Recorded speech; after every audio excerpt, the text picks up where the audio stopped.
الحمد لله إن الحمد لله نحمده ونستعينه ونستغفره ونعوذ بالله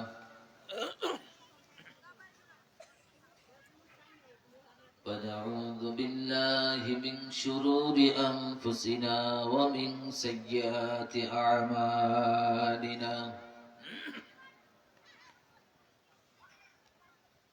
من يهده الله فلا مضل له ومن يضلله فلا هادي له ونشهد أن لا إله إلا الله وحده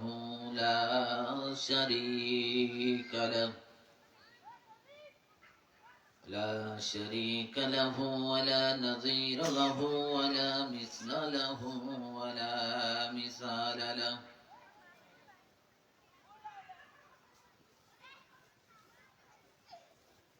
ونشهد أن سيدنا وسندنا وحبيبنا وحبيب ربنا وطبيب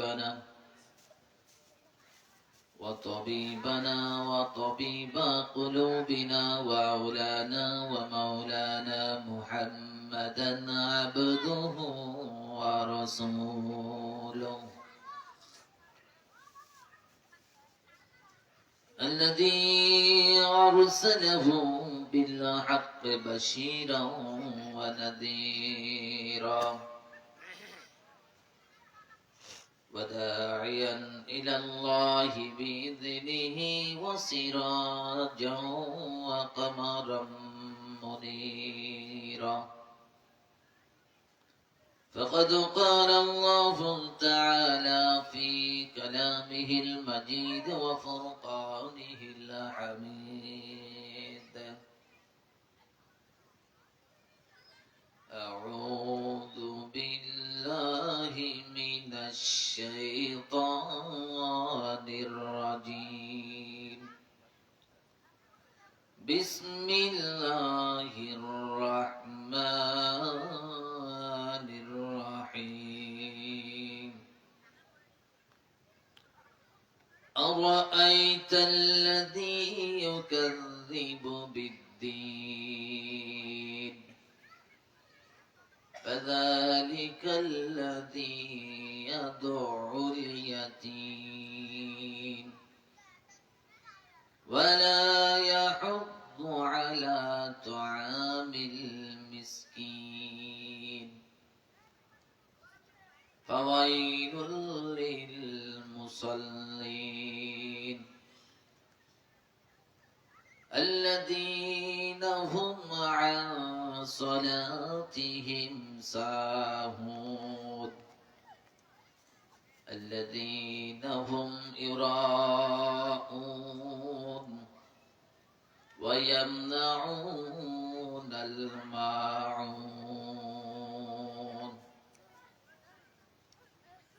وقال تعالى في شان حبيبه ومحبوبه ومعشوقه إن الله وملائكته يصلون على النبي يا أيها الذين آمنوا صلوا عليه وسلموا تسليما شوي درود إبراهيم نواز درود تقول اللهم صل على محمد وعلى آل محمد كما صليت على إبراهيم وعلى آل إبراهيم إنك حميد مجيد اللهم بارك على محمد وعلى آل محمد كما باركت على إبراهيم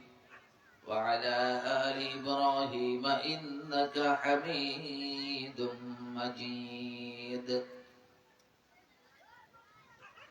الحمد لمن قدر خيرا وخبالا والشكر لمن صور حسنا وجمالا فرد صمد عن صفة الخلق بريء رب أزلي خلق الخلق كمالا رب أزلي خلق الخلق كمالا لا شبه ولا مثل ولا كفو لمولى لا والد لا ولد ولا عم وخالا لا ضد ولا ند ولا حد لمولى لا ضد ولا ند ولا حد لمولى الآن كما كان ولم يلق زوالا الآن كما كان ولم يلق زوالا لا إله إلا الله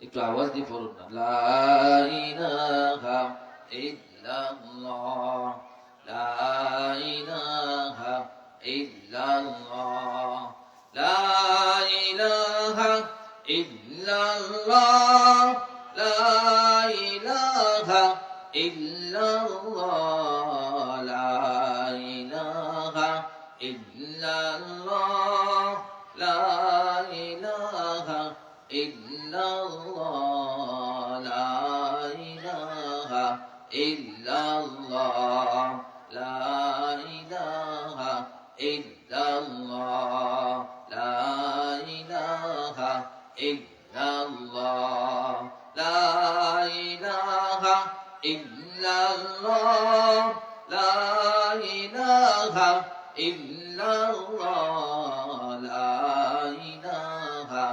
illallah la ilaha illallah la ilaha illallah muhammadur rasulullah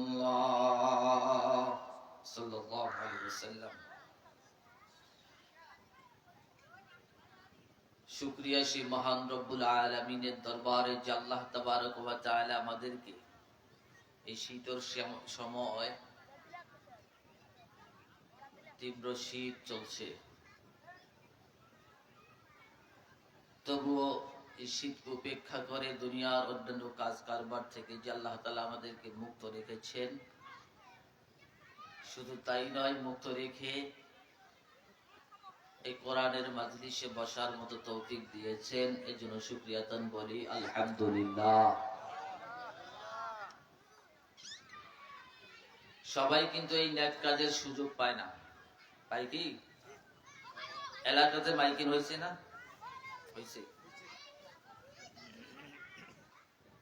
সবাই জানে আজকে মাহফিল হবে জানে তো এরপরেও সবাই আসতে পারবে না কারণটা কি কারণ হচ্ছে আল্লাহ তাআলা যাদেরকে কবুল করবেন যাদের গুনাহ মাফ করাবেন তাদেরকেই মাজলিসে আসার তৌফিক দিবেন জোরে বলুন সুবহানাল্লাহ মদিনাওয়ালা নবী বলেন কোন বান্দা যখন কোরআনের মাহফিলে বসে প্রথম থেকে শেষ পর্যন্ত থাকে মদিনাওয়ালা নবী বলেন ওই ব্যক্তির আমলনামা থেকে জিন্দেগীর গুনাহ মাফ করে আল্লাহ নিষ্পাপ বানাইয়া ঘরে নিয়ে নেন শেষ পর্যন্ত থাকবো ইনশাআল্লাহ থাকবেন তো ইনশাআল্লাহ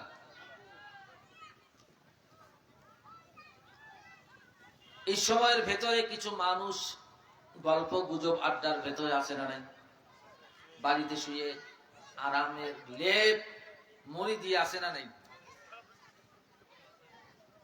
কেউ বা বাজারে বিভিন্ন জায়গায় বসে গল্প করতেছে দোকানপাটে চা খাচ্ছে হচ্ছে না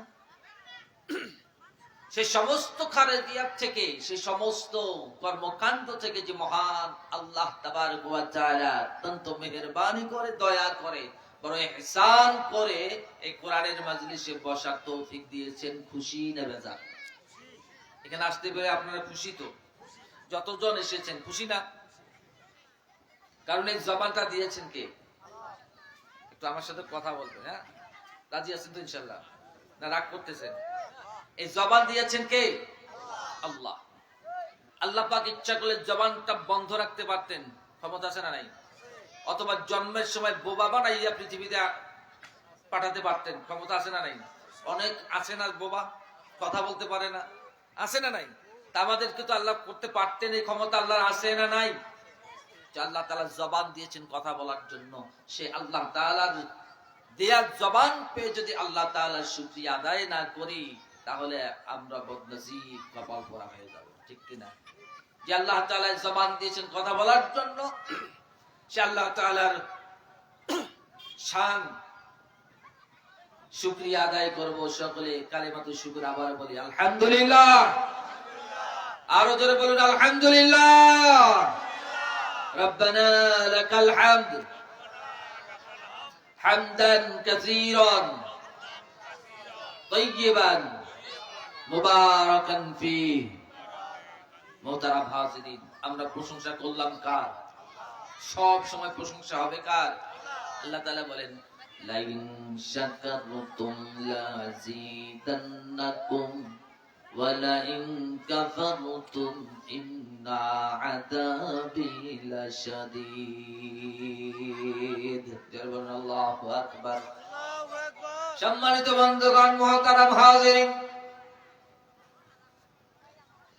আহকামুল হাকিমিন আল্লাহ রাব্বুল আলামিন পবিত্র কালামে মাজিদে ঘোষণা করেন লাইন শাকারতুম লাযীদান্নাকুম ওয়া লাইন কাফারতুম ইন্না আযাবি লাশাদীদ।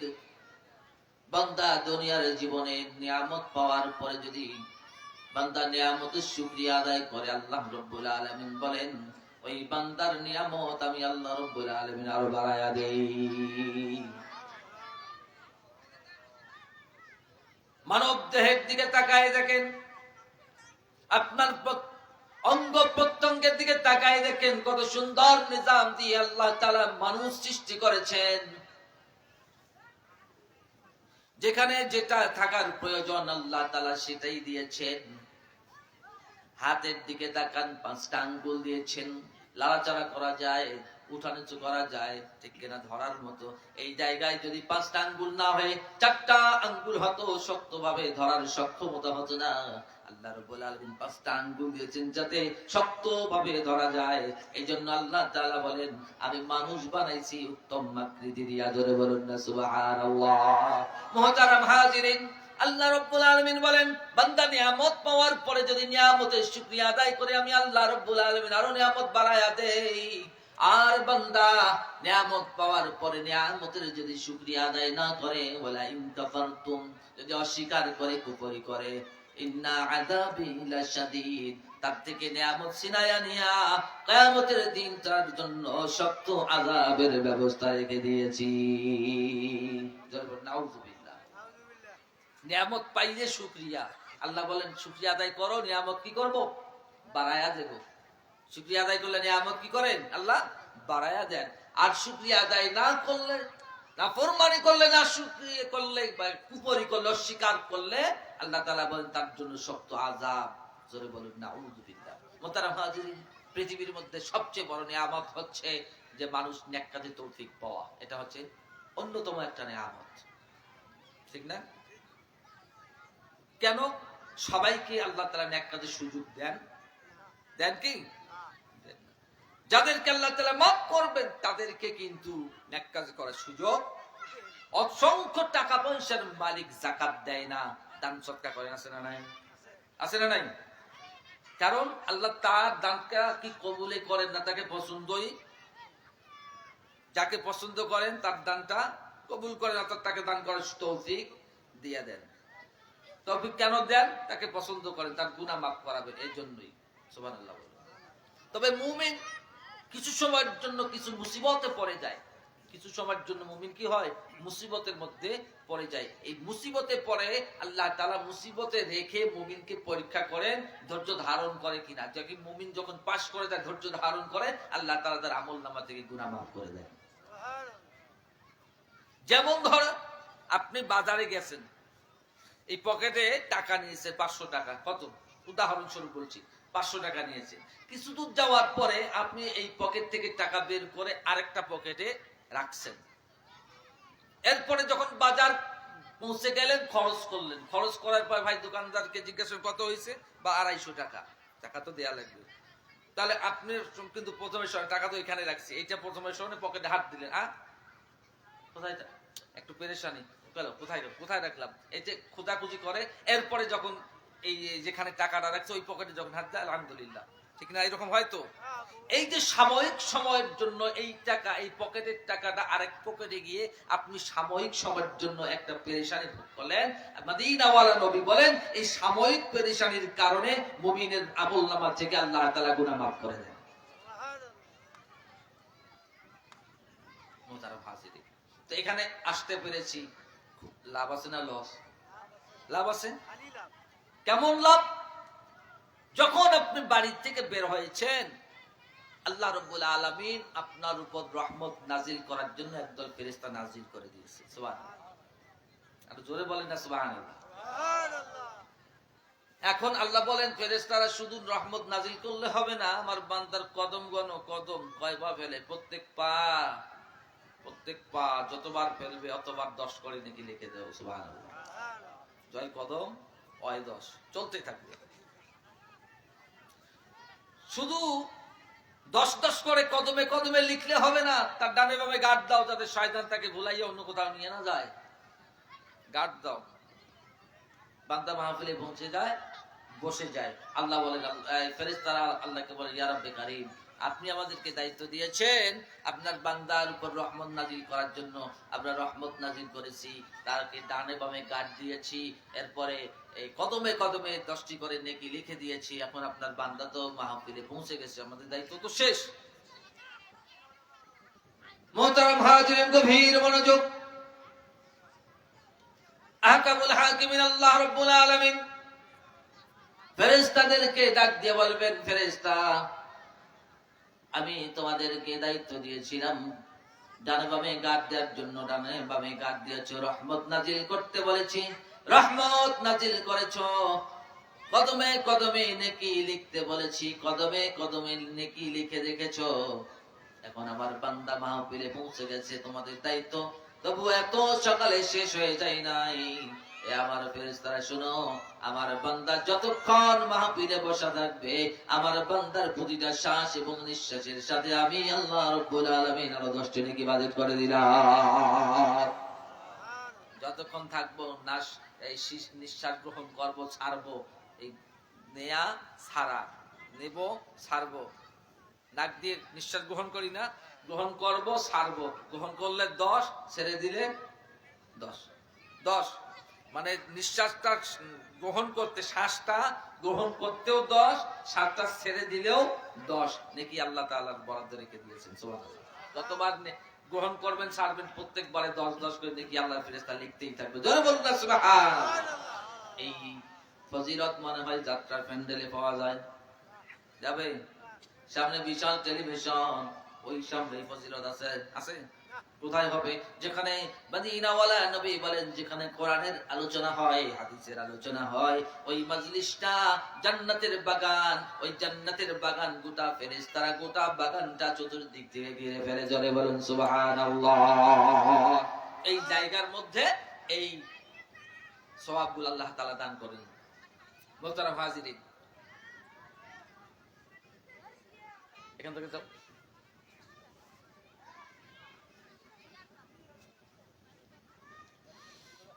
সম্মানিত ভাইরা,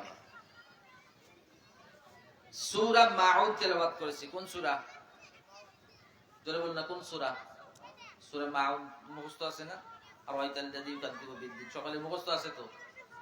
বোঝা যায় না মানে আমার কথা বুঝতে কষ্ট হয়। তাহলে কথা বলেন না, ডাক করছেন না, ছোট মানুষ দেখি মনেই হয় না, একটু কথা বলেন।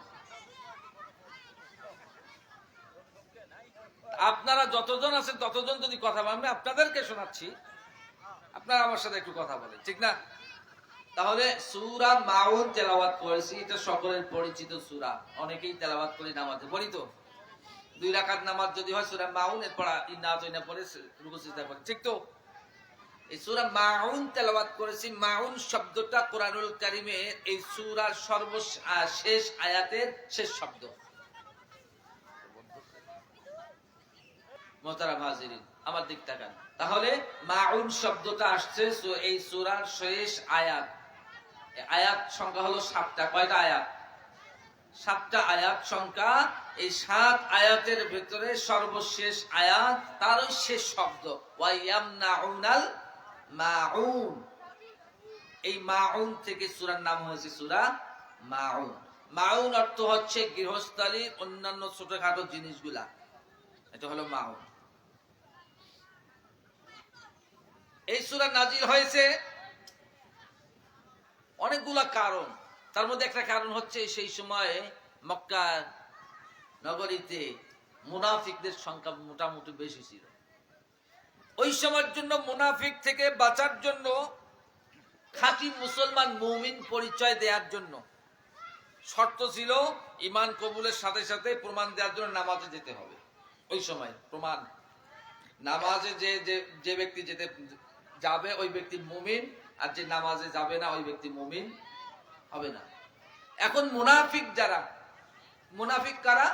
আল্লাহ বলেন এই যে এখানে এক কথা, ওখানে মুহাম্মদ সাল্লাল্লাহু আলাইহি সাল্লামের কাছে গিয়ে বলে আমরা তো তোমারই লোক, আবার সেখান থেকে আবু জেহেলের দলে গিয়ে আমরা তোমার সাথে আছি। বুঝছেন? এটা হলো মুনাফিক। এই মুনাফিকরা এই ধোঁকা দেওয়ার জন্য, যাতে মুসলমানগণ তাদের এই চিনতে ভুল না করে, চিনতে যাতে ভুল না করে, অর্থাৎ তাদের যেন মুনাফিক হিসেবে চিনতে না পারে, এই জন্য জুব্বা পাগড়ি যা কিছু আছে সবকিছু পরে নবীজির সাথে মসজিদে নামাজে দাঁড়ায় যেত। সব ঠিকঠাক ছিল, কিন্তু অন্তরে মুনাফিক, অন্তরে ঠিক ছিল না। এই জন্য এদেরকে মুনাফিক বলা হয়। আর মুনাফিকের অবস্থান হবে জাহান্নামের তলদেশে। ইন্নাল মুনাফিকিনা ফি দারকিল আসফালি মিনান নার। নিশ্চয়ই মুনাফিকগণ জাহান্নামের সর্বনিম্ন স্তরে পৌঁছে যাবে। জোরে বলুন না নাউযুবিল্লাহ। মুনাফিকের 3টা আলামত হাদিসে নবী আলাইহিস সালাতু ওয়াস সালাম বলেন মুনাফিকের 3টি আলামত। এই হাদিসটার পরবর্তী হাদিস মিশকাত শরীফের মধ্যে আছে। 9-10 হাদিসে ক্লাস 9 এবং 10 হাদিস পড়ানো হয়। এই হাদিসটার পরের হাদিসটার মধ্যে আছে 4টা আলামত। কয়টা? 4টা। একটা হলো প্রথমে 3টি, সকলেই শুনেন। 3টি আলামতের একটি আলামত হচ্ছে যখন কথা বলে মিথ্যা বলে, কথা বলে মিথ্যা বলে। 2 নম্বর ওয়াদা করলে ভঙ্গ করে, ওয়াদার সঠিকভাবে পালন করে না। 4 নম্বর আমানতের খেয়ানত করে। আমানত যা রাখা হয়, তা কথার আমানত হোক আর সম্পদের আমানত হোক, এই আমানতের কি করে? খেয়ানত করে। এই 4টা হলো আলামত যদি পাওয়া যায় ওই ব্যক্তি মুনাফিক। বলেছেন কে? নবী আলাইহিস সালাতু ওয়াস সালাম, মুহাম্মদুর রাসূলুল্লাহ সাল্লাল্লাহু আলাইহি ওয়াসাল্লাম। পরের হাদিসের মধ্যে আছে এই 3টি আছে। এই 3টির সাথে সাথে আরেকটি আলামত হচ্ছে যখন পরস্পর কোনো কারণে ঝগড়া বাজে, মুখের ভাষার কোনো তাই থাকে না। খারাপ ভাষা প্রয়োগ করে ঝগড়ার সময়, আছে না নাই? খারাপ ভাষা প্রয়োগ করে কিসের সময়? ঝগড়া বাজলে। কারোর সাথে যদি ঝগড়া বাজে, এর মুখের অশ্লীল ভাষা এমন ভাবে ব্যবহার শুরু করে দেয়, ওখানে শয়তানও কয় আস্তাগফিরুল্লাহ বলা লাগবে। আছে না নাই এই জাতের কিছু মানুষ? এই 4টা মোটামুটি আলামত যদি পাওয়া যায়, ব্যক্তি মুনাফিক। ব্যক্তি কি? মুনাফিক। এই মুনাফিকদের সম্পর্কে আয়াত নাযিল করেন আল্লাহ তাআলা, সূরা মাউন নাযিল করলেন। আরেক দলের সম্পর্কে নাযিল করেছে, বিশেষ করে আবু জেহেল। আবু জেহেল কি করত? ওই সময়ের মধ্যে যত এই এলাকার বড় লোক ধনী, মক্কার মধ্যে বড় ধনী, তারা দেখা যায় মুমূর্ষ অবস্থায়, মরা অবস্থায় যায়, কঠিন রোগের মধ্যে বলছে কখন জানি মারা যায়। এই সময়টা আবু জেহেল করতো কি, ওই জায়গায় পৌঁছে যেত, ওই ব্যক্তি শিওরে মানে মাথার কাছে যা বসতে, ভাই তোমার তো সময় নাই, কখন কি হয়, তো বাচ্চা দুইটাও ছোট ছোট, কেমনে চলবে, কোন কি করা যায়, তাই তোমার এই বাচ্চা এবং সম্পদগুলো আমার হাওলায় দিয়ে দাও, আমি এদেরকে দেখাশোনা করবো। তাই কয় কে? বলছে আবু জেহেল, আমি দেখাশোনা করবো। ভাই দিয়ে দিলাম, দেখিস আমার সন্তান 2টা মারা গেল। সন্তান যখন বড় হয়ে যায়, এর কাছে বা বড় নাই হইতে যখন সম্পদ তার কাছে চাওয়ার জন্য যায়, আবু জেহেলের কাছে যায়, ঘাড় ধাক্কা দিয়ে বের করে দেয়।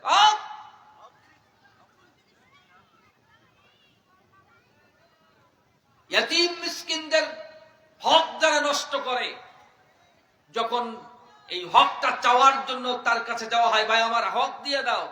আর সম্পদ শক্তিশালী থাকার কারণে তার সাথে পাওয়া যায় না, হক আর দিতে চায় না, বরং গালা ধাক্কা দিয়ে বের করে, বের হ, কিসের জমির ভাগ চাস, বের হ, আছে না নাই?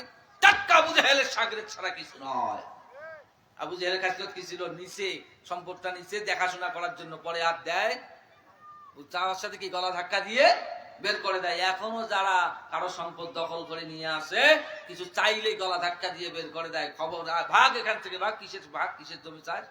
এটা আবু জেহেলের উত্তরসূরি, এটা আবু জেহেল, এই জামানার আবু জেহেল। ওই ছিল ওই জামানার আবু জেহেল, এরা হলো এই জামানার আবু জেহেল। রাগ করেন।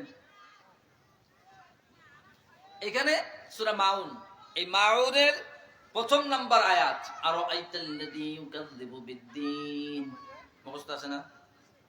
বলেন আমার সাথে, বলেন, আরো আইতাল্লাযী ইউকাযযিবু বিদ্দীন। নবী গো, আপনি কি চেনেন না? আল্লাহ বলেন, নবী আপনি কি চেনেন না? এই মানুষগুলাকে চেনেন না? ইউকাযযিবু বিদ্দীন, যারা কিয়ামত দিনকে অস্বীকার করে, কিয়ামতের কর্মফল দিনকে অস্বীকার করে, আপনি জানেন না? আপনি তো চেনেন এদের। আল্লাহ বলেন, আপনি এদেরকে চেনেন, আপনি জানেন এরা কারা, যারা কিয়ামতকে অস্বীকার করে, কর্মফল দিবসকে অস্বীকার করে। আর আইতাল্লাযী ইউকাযযিবু বিদ্দীন, এখানে দিন মানে কর্মফল, এই কর্মফল দিবসকে অস্বীকার করে। কর্মফল কোন দিন দেবে? কিয়ামতের দিন। কর্মফল কোন দিন দেবে? আজকের কর্ম করতেছি, যে কাজ আমলগুলা করতেছি, এর ফলাফল কোন দিন পাবো? কিয়ামতের দিন। এই দিনকে অস্বীকার করে, এই দিনকে অস্বীকার করে। কারা অস্বীকার করে? পরের আয়াতে আল্লাহ বলেন, আরাআইতাল্লাযী ইউকাযযিবু বিদ্দীন ফাযালিকাল্লাযী ইয়াদউল ইয়াতীম। ফাযালিকাল্লাযী ইয়াদউল ইয়াতীম, যারা ইয়তীমদেরকে রূঢ়ভাবে গলা ধাক্কা দিয়ে তাড়িয়ে দেয়। এরা কিয়ামতকে অস্বীকার করে। কিয়ামতকে কি করে? অস্বীকার করে। যদি কিয়ামতকে স্বীকার করত, কিয়ামতের ভয় তার মধ্যে থাকতো, সেই দিন কিয়ামতের যে প্রকোষ্ঠ, এখন কঠিন একটা মুহূর্ত হবে, মাথার উপরে সোয়া হাত, দেড় হাত উপরে সূর্যটা এসে যাবে। এই কঠিন সময় আল্লাহ তাআলার আরশে আজিমের ছায়া ছাড়া কোনো ছায়া থাকবে না। এই সময়ের যে ভীত অন্তরের মধ্যে যার ভয়টা যদি থাকতো, তাহলে কখনো ওই ইয়তীমকে গলা ধাক্কা দিয়ে বের করে দিত। এই ভয় নাই বিধায় তো হারাম খায়, ভয় নাই বিধায় তো সুদ খায়। এই কিয়ামতের এই কঠিন সময়ের ভয় নাই বিধায় তো ওই ব্যক্তি ঘুষ খায়। এই কিয়ামতের ভয় তার অন্তরে নাই বিধায় তো মিসকিনকে গলা ধাক্কা দিয়ে বের করে দেয়, ছোট বোনকে ঠকায়, ভাইকে ঠকায়, পাড়া প্রতিবেশীকে ঠকায়, আইল ঠেলে ঠেলে জমি বাড়ায়। আছে না নাই? কিসের কারণে? এই কিয়ামতের ভয় না থাকার কারণে। ভয় না থাকে কি কারণে? কিয়ামতের ভয় নাই ওই ব্যক্তির জন্য যে ব্যক্তি কিয়ামত বিশ্বাসই করে না। যদি বিশ্বাস করতো তাহলে ভয় করত। বুঝাতে পারছি? বিশ্বাস করলে না ভয় করবে? বিশ্বাস করতো তাহলে তো ভয়ই করত। তাহলে ভয় করে না এই কারণে কি? বিশ্বাস করে না এই জন্য। তাহলে কিয়ামতকে অস্বীকার করে। তাহলে কিয়ামত অস্বীকারী কারা? যারা ইয়তীমকে গলা ধাক্কা দিয়ে বের করে দেয়। বিশ্বনবী সাল্লাল্লাহু আলাইহি সাল্লাম বলেন, কোন ব্যক্তি যদি ইয়তীমের মাল খায়, ইয়তীমের মাল যদি গ্রহণ খায়, সেই জন্য জাহান্নামের আগুন খেয়ে ফেললো। নাউযুবিল্লাহ। ইয়তীমের মাল খাওয়া অত্যন্ত কি গুনার কাজ, জাহান্নামের আগুন খাওয়ার সমতুল্য। ফাযালিকাল্লাযী ইয়াদউল ইয়াতীম ولا يحض على طعام المسكين। আল্লাহ তাআলা বলেন, কিয়ামত স্বীকারকারী ওই বান্দা, ওই ব্যক্তিরা যারা মিসকিনকে খাদ্য দেয় না, মিসকিনকে খাদ্য দেয় না তো দেয় না, যাতে পরিবার বা এলাকার কেউ মিসকিনকে খাদ্য দেয় এজন্য উৎসাহ পর্যন্ত দেয় না। নিজেও দেয় না, আরেকজন যে দিবে এটাও বলে না। বাড়িতেও বলে দেয় না যে এই ইতিমখানা থেকে আসলে এক পোয়া চাল দেবেন, মসজিদ থেকে এটা দেবেন, কেউ চাইলে এটা বলিও দেয় না। এমনকি বলে দেয় কিসের দেয়? হ্যাঁ, আছে না নাই? চাইলে কি রে, সুবহানাল্লাহ। 2 টাকা যদি ইতিমখানার জন্য কেউ চায়, 2 টাকা দিবে, দেয় 2 টাকা। কখন? 10 কথা কয়া টাকা দিল, 2 টাকা কথা কইল 10 টাকা, আর 8 টাকার টাকা কইলি 8 টাকা, আর যে 8টা কথা হইলো বাকি, এই 8টা কথার টাকা দেওয়ার দরকার। কথা বলেন, বুঝেন নাই? টাকা দিল 2 টাকা, কথা কয় কত 10 টাকা, বাকি 8 টাকার টুকু দিবে কিনা? 2 টাকাটা চিনি কথা বলছে, বোঝাতে পারছি তো? আছে নাই কেছেন? নিজে তো দেয় না, অন্যজন যাতে দেয় এই উৎসাহ দেয় না। হ্যাঁ মোহতারাম হাজির, তা আল্লাহ এদের সম্পর্কে আল্লাহ কি বলেন? এদের সম্পর্কে আল্লাহ তাআলা কি বলতেছেন? যে এরা কিয়ামত অস্বীকারী, এরা কিয়ামতকে ভয়ই করে না, কিয়ামতকে বিশ্বাসই করে না। কিয়ামতকে কি করে না? বিশ্বাসই করে না। বিধায় মিসকিন অসহায় এদেরকে খাদ্য দেয় না, এবং খাদ্য দানে মানুষকে উৎসাহ দেয় না। ওয়ালা ইয়াহুদ্দু আলা তুআমিল মিসকিন। এরপরে আল্লাহ তাআলা বলেন ফাওয়াইলুল লিল মুসাল্লিন, ফাওয়াইলুল লিল মুসাল্লিন, দুর্ভোগ ওই নামাজীদের জন্য। কাদের জন্য? নামাজীদের জন্য।